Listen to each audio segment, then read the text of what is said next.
السلام علیکم ہمارے چینل کو سننے والے اور دیکھنے والے لوگوں کو خوش آمدید۔ آج کا ٹاپک ایسا ہے جو پیروں تلے زمین نکال دیتا ہے، لٹرلی، وہ ہے زلزلہ۔ ہمارا ٹاپک آج صرف زلزلہ نہیں بلکہ ہیومن میڈ اور نیچرل ارتھ کوئکس کی ہم آج بات کریں گے، جو کہ بہت ہی انٹرسٹنگ ٹاپک ہے اور کنٹروورشل بھی ہے۔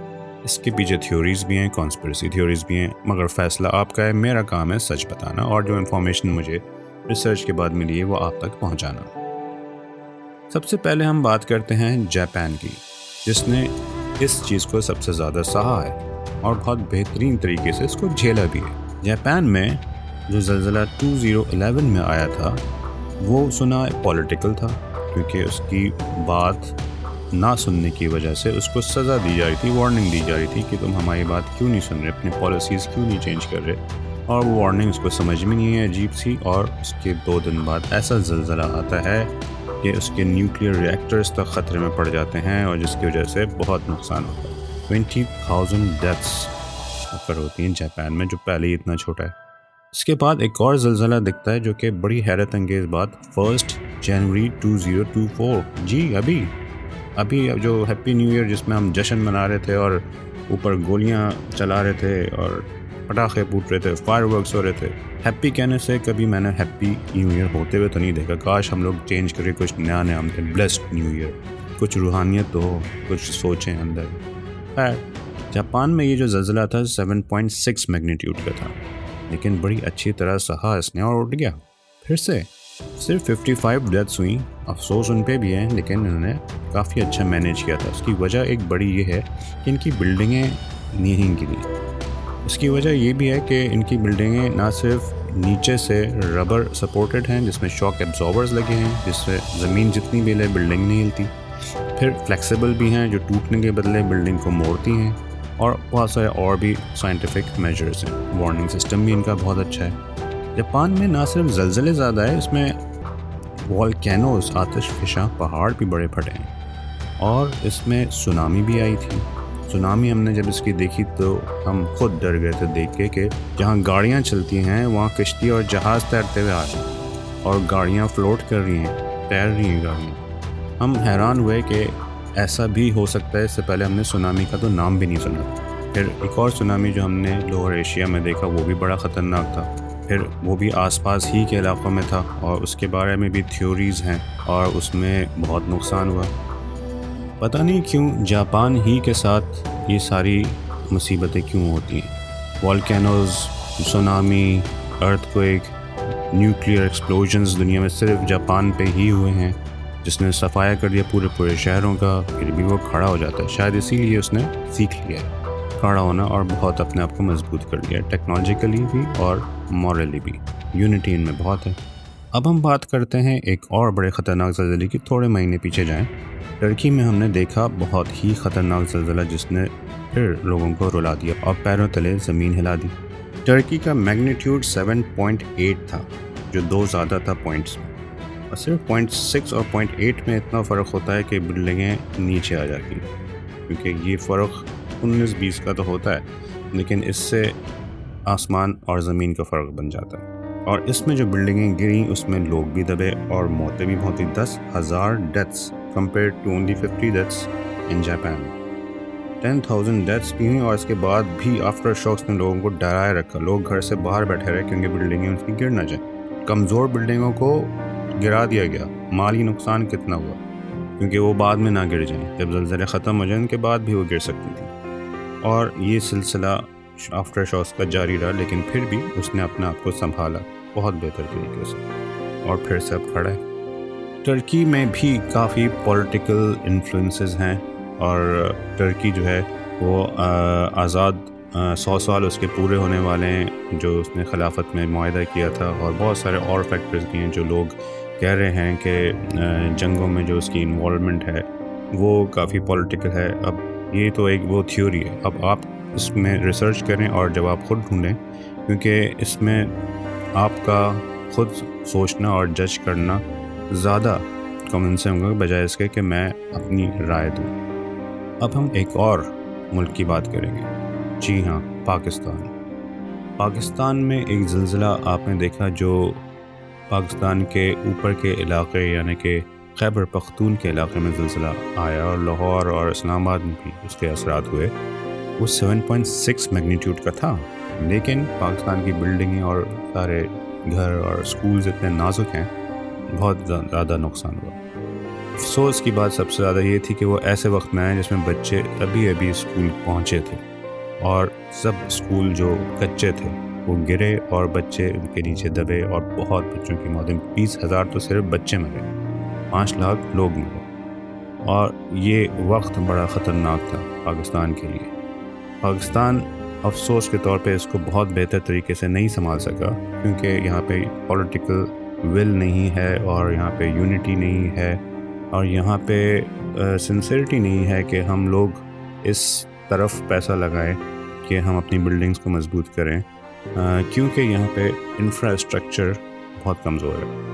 جتنے وسائل زیادہ ہیں، جتنے لوگ میں ٹیلنٹ ہے، اگر وہ صحیح ڈائریکشن صحیح لیڈرشپ کے اندر آ جائیں تو جاپان کو بھی ہم پیچھے چھوڑ سکتے ہیں، لیکن افسوس ایسا نہیں ہوا.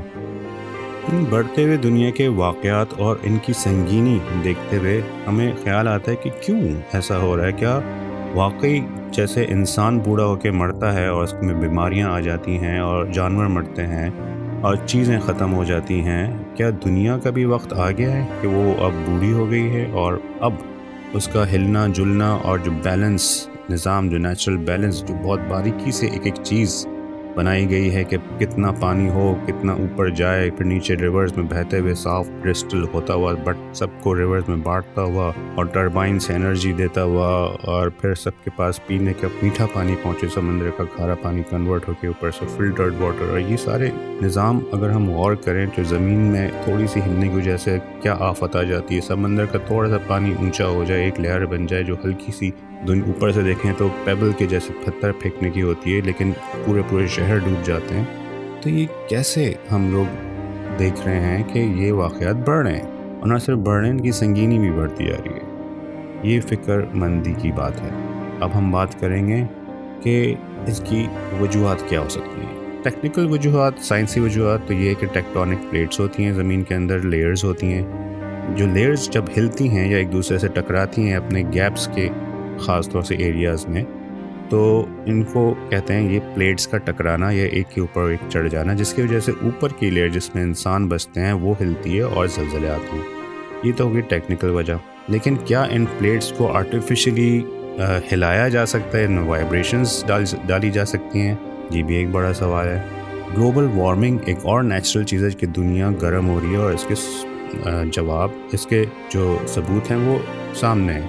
پچھلی جو سینچری گزری وہ پچھلے ساری سینچریوں سے جو ہسٹری میں ان سب سے زیادہ گرم تھی، اور 2003 میں بھی جو کچھ دن گزرے ہیں وہ ہسٹری میں ریکارڈ بریکنگ ہے. گلوبل وارمنگ ہو رہی ہے کیونکہ اوزون لیئر، ہمارے آرٹیفیشل گیسز، پیٹرول کی برننگ اور انڈسٹریل جو ہیزرڈز ہیں ان کی وجہ سے جو دھواں اوپر اٹھتا ہے وہ ٹوٹ رہی ہے، اور سن کی جو خطرناک ویوز ہیں وہ دنیا کے اندر آ جاتی ہیں اور ٹریپ ہو جاتی ہیں، اور جب وہ باہر نہیں نکل سکتی تو وارمنگ شروع ہو جاتی ہے. اور یہ وارمنگ دنیا کی جو ہے وہ اوپر نارتھ پول میں اور ساؤتھ پول میں برف پگھلاتی ہے. جب برف پگھلتی ہے تو وہ برف سمندر میں ہی جائے گی نا، تو سمندر اوپر اٹھے گا. جب سمندر اوپر اٹھے گا تو پھر سیلاب بھی زیادہ آئیں گے اور بیلنس بھی آؤٹ ہوگا. تو یہ انسانی کیئرلیسنس نہیں ہے جس کی وجہ سے ہم لوگ یہ بھگت رہے ہیں. انسانی کیئرلیس بھی ہو سکتی ہے، نیچرل بھی ہو سکتی ہے. چلیں ہم آگے چلتے ہیں. چینجنگ ویدر، ہم نے پچھلے سال ہی دیکھا کہ عجیب و غریب واقعات، ایسے مہینے جس میں کبھی بارش نہیں ہوتی تھی، بارش پہ بارش ہوئی جا رہی ہے، اور ایسے مہینے جس میں بارش ہوتی ہے پورا سال گزر گیا، بارشیں نہیں ہوئیں. مجبوراً ہمیں درختوں کو دوبارہ لگانا پڑا. یہ درخت جو کاٹے گئے ہیں ان کی وجہ سے بھی گلوبل وارمنگ ہوتی ہے اور بیلنس آؤٹ ہو جاتا ہے، کیونکہ درخت کاٹیں گے، لکڑی ملے گی، پیسہ ملے گا، اور کارپوریٹ جو ہے وہ صرف پیسہ دیکھتی ہے، وہ لانگ ٹرم نہیں سوچتی. تو یہ بھی انسانی کیئرلیس بھی کہہ سکتے ہیں اور اس کو نیچرل بھی کہہ سکتے ہیں. لیکن انسان کی کیئرلیسنس تو ہے، اس نے اپنے جسم کا جیسا خیال نہیں رکھا تو وہ بیمار ہوا، اسی طرح اپنی دنیا کا خیال نہیں رکھا تو دنیا اس کے اوپر اب ٹوٹ رہی ہے. اب ہم بات کریں گے ایک ٹیکنالوجی پہ جس کے بارے میں لوگ کہتے ہیں کہ یہ ٹیکنالوجی آرٹیفیشل ارتھ کوئکس لا سکتی ہے، ٹیکٹونک پلیٹس کو ہلا کر. یہ ہے ہارپ ٹیکنالوجی. HAARP یعنی HAARP high frequency active auroral research project. یہ کچھ اینٹیناز کا ایک اثر ہے جو کہ وہ اپنی ریڈیو ویوز اوپر آسمان میں بھیجتا ہے، اور جس سے آسمان کی جو لیئرز ہیں وہ اس سے ٹکرا کے واپس زمین پہ جب وہ آتی ہیں تو زمین کے خاص جگہ پر جہاں پہ ٹیکٹونک پلیٹس ہیں ان میں جا کر ایسی وائبریشنز اور ایسی انرجیز پروڈیوس کرتی ہیں جس سے وہ پلیٹس ہلنے لگتی ہیں، اور ان کی پلیٹس کی ہلنے کی وجہ سے پھر اوپر زلزلہ آتا ہے. اس میں بہت ساری کانسپریسی تھیوریز بھی ہیں اور تھیوریز بھی ہیں، لیکن زیادہ جواب کسی کی طرف سے نہیں آیا، اور نہ یہ آیا کہ نہیں ایسا نہیں ہے، اور نہ یہ آیا کہ ایسا ہے. پھر آپ کو میں کہوں گا کہ اپنی ریسرچ کریں خود ہی، اور اس میں اویئرنیس لوگوں کا پتہ ہونا ہی کافی ہے آگے اپنا خیال رکھنے کے لیے اور دنیا کو ایک بہتر جگہ بنانے کے لیے. ایک اور چیز تھیوری ہے کہ اگر زمین کے اندر، پانی کے اندر کی زمین کے اندر اگر نیوکلیئر ایکسپلوژن کیا جائے تو زمین اس طرح اٹھتی ہے جس سے سمندر کی لہریں بنتی ہیں، اور لہر اتنی اونچی ہوتی ہے جس سے سونامی آ جاتا ہے. اور سونامی ایسی خطرناک چیز ہے جو سمندر میں تو صرف ڈبا دیتی ہے، لیکن آگے جا کے شہر میں جو اس کا کچرا اور سب چیزیں جمع ہو کر وہ جو اس کا بنتا ہے اثر، جو پاور بنتی ہے وہ تب بنتی ہے، اور وہ ہر چیز گھر تک بہا کے لے جاتی ہے، اور اس کے منظر آپ نے دیکھے ہوئے ہیں ٹی وی میں. اب سوال یہ ہے کیا یہ اوزون نیچرل ہے یا سونامیز نیچرل ہے؟ کیا ہم نے نہیں کاٹے درخت، یا یہ بھی نیچرل بغیر کسی وجہ سے ہو رہا ہے؟ کیونکہ ہر مذہب میں اس کی پیشن گوئی کی گئی تھی، اور پیشن گوئی بھی ایسی کہ اس میں یہ بتا دیا گیا تھا کہ دجل یعنی دھوکہ ایک زمانے میں اتنا عروج پہ ہوگا کہ انسان کو پتہ نہیں ہوگا کہ اس کے پر زلزلے بھی آ رہے ہیں، لیکن وہ دجل کے وجہ سے آ رہے ہیں، اس کی ٹیکنالوجی کی وجہ سے آ رہے ہیں. کہیں بھوک ہے، کہیں افلاس ہے، اور وہ بھی اس کی وجہ سے کہیں اناج بے تحاشا اگایا جا رہا ہے، کہیں بالکل ختم ہو رہا ہے، کہیں غربت ہے، کہیں نہیں ہے. سارا کنٹرول اس دجل کے ہاتھ میں ہوگا، اور اس کی پیشن گوئیاں بھی ہیں. اس تھیوری کو بھی آپ ذرا ریسرچ کریں اور ہمارے کمنٹس میں ضرور اپنی رائے دیں، اور کوشش کریے گا کہ رائے ایک پازیٹیو لینگویج میں. ہمارے چینل کا وعدہ ہے کہ ہم کوئی ایسی خبر دیتے ہیں جو کہ دوسرے چینل نہیں دیتے، اور وہ ہے نیکسٹ لیول پہ جانا، یعنی ایموشنل لیول پہ جانا. ایموشنل لیول پہ اگر دیکھا جائے تو ہمیں اپنی دنیا کا بھی ویسے ہی خیال رکھنا چاہیے جیسے اپنے جسم کا رکھتے ہیں، یا نہیں رکھتے تو اگر رکھ لیں. ایموشنل ویلیو میں گریٹفلنس آ جاتی ہے، شکر گزاری، اور گریٹفلنس انسان میں ایسی تبدیلی نہیں آتی جس سے وہ اپنے جسم کا بھی خیال رکھتا ہے، اپنے ارد گرد کے لوگوں کا بھی، اور اس زمین کا بھی، اور آسمان کا بھی، اور پولوشن سے فری جو چیزیں ہیں ان کا بھی استعمال بڑھا دیتا ہے، اور بہت ساری تبدیلیاں لے آتا ہے. تو ہمیں ان چیزوں پہ غور کرنا چاہیے، اس تخلیق پہ، اس نازک سے کریشن پہ جس میں ذرا سی بھی چیز اور وائبریشن ادھر سے ادھر ہو جائے تو انرجی لیول اتنا تبدیل ہوتا ہے کہ انسان کے لیے تباہی بن جاتا ہے. اب ایک اور عجیب سی بات میں آپ کو بتاؤں گا. کچھ لوگ کہتے ہیں کہ دنیا میں پاپولیشن اتنی بڑھ رہی ہے جس کو کنٹرول کرنا بہت ضروری ہے. پہلے جنگوں کے ذریعے یہ کنٹرول کی جاتی تھی، آرٹیفیشل جنگ بنائی جاتی تھی، second world war, first world war, اور پھر اس کے بعد کیمیکل وارفیئر، اور پھر فوڈ پروڈکٹس اور بیماریاں. کہتے ہیں کہ اس میں بھی کچھ ایجنڈاز ہیں، جس میں پہلے جو نیچرل لوگ کھاتے تھے وہ زیادہ زندہ رہتے تھے، اور اب جو ہیں لوگ زیادہ بیمار ہو رہے ہیں. کینسر بے تحاشا بڑھ رہا ہے اور ہر ایج میں بڑھ رہا ہے. وہ کس وجہ سے ہوتا ہے؟ اسٹریس ہے، اور ایٹنگ ہیبٹس ہیں، بہت ساری غلط عادتیں ہیں. تو یہ ساری چیزیں بھی ایک کنسیڈر کی جا سکتی ہیں کہ کیا پاپولیشن کنٹرول انسان کے بس میں ہے، یا اس کی ذمہ داری ہے، یا قدرت کی؟ کیونکہ پہلے ڈائناسورز جب زیادہ انسان کے لیے خطرہ بن گئے تھے تو قدرت نے ڈائناسور کا صفایا کر دیا تاکہ انسان اس میں رہ سکے. پھر اس کے بعد نوح علیہ السلام کا واقعہ جو ہر ریلیجن میں ہے، اس سے پوری دنیا میں ریسیٹ کی گئی. تو کیا یہ قدرت کا نظام ہے جس میں یہ ڈیزاسٹرز بھی شامل ہیں جس سے پاپولیشن کنٹرول ہوتی ہے، اور ساری روحوں کو تو اترنا ہی ہے اوپر سے زمین میں اور پھر واپس جانا ہے؟ تو اس کے لیے شاید یہ ریکوائرمنٹ ہے، اور انسان کو اس میں دخل اندازی کی ضرورت نہیں ہے. اس کے بھی آپ رائے دیجیے گا، کمنٹس میں کوشش کریے گا کہ پازیٹیو رائے دیجیے. اب آخری کام کی معلومات جو کوئی اور نہیں دے گا وہ ہے سیفٹی میجرز. زلزلے میں کامن سینس یوز کرنا بہت ضروری ہے. جب زلزلہ فیل ہو اور ٹائم ہو تو بلڈنگ سے باہر نکل جائیں, کیونکہ بلڈنگ گر سکتی ہے. اگر فلیٹ میں رہتے ہیں تو باہر نکل جائیں. اگر دروازے کے نیچے ہیں تو زیادہ سیف ہیں, چھت جو ہے وہ گر سکتی ہے. اسی طرح اگر باہر ہیں تو بیٹھ جائیں, اور کسی ایسی جگہ جائیں, گاڑی میں ہیں تو خاص طور سے, جہاں پہ بلڈنگ کے گرنے کا کوئی امکان نہ ہو. اور پھر بھی ایک احتیاط کریں کہ خدا نخواستہ آتا بھی ہے تو آپ کے پاس ایک فرسٹ ایڈ کٹ ہو جو فوری طور پہ آپ کو طبی امداد مہیا کر سکتا ہے, آپ کے لیے بھی, آپ کے گھر والوں کے لیے بھی, خدا نخواستہ, اور لوگوں کے لیے بھی.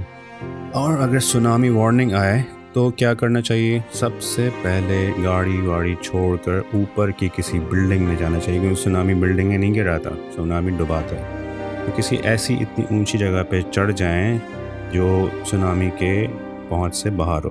درخت چھوٹا نہیں ہو, اگر بلڈنگ ہو تو اوپر چڑھ جائیں, چھت پہ چڑھ جائیں تو بہت بہتر ہے. وارننگز کا خاص خیال رکھیں. جب ایشیا میں سونامی آیا تھا تو جانور اس کو پہلے سے پہچان چکے تھے. جو ایشیا میں جو ہاتھی ہوتے ہیں وہ سنا ہے کہ سونامی سے پہلے سارے بھگدڑ مچ گئی تھی, اور برڈز بھی اشارے دے رہی تھی, اور ایک پہلے سے ان کو اندازہ ہو گیا تھا کہ کچھ خطرناک چیز آنے والی ہے, تو ان کو بھی ایک وارننگ سائن سمجھ کے لیں. Thank you for listening. Allah حافظ.